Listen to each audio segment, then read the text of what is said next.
Fix ClassNotFoundException using Java stack traces. Imagine trying to open a door and finding it locked. You know the room is there, but something is stopping you. That's what a ClassNotFoundException feels like in Java. When your program runs and can't find a class it needs, it throws this exception.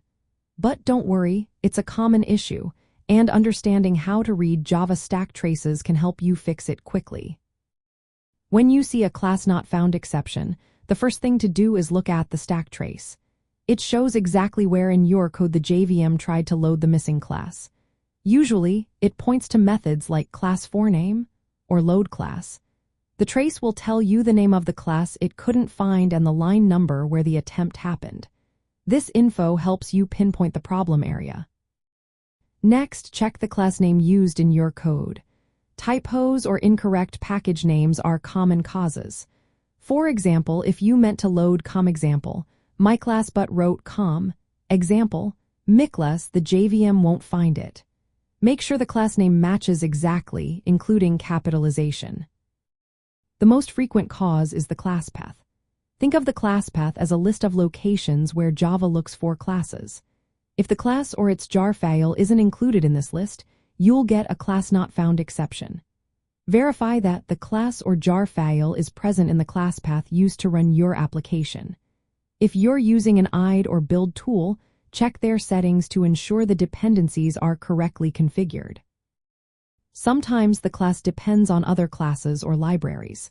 If those are missing, the exception can appear even if the main class is there. Make sure all transitive dependencies are included in your project. For example, if your class relies on a third-party library, confirm that library is added to your build configuration.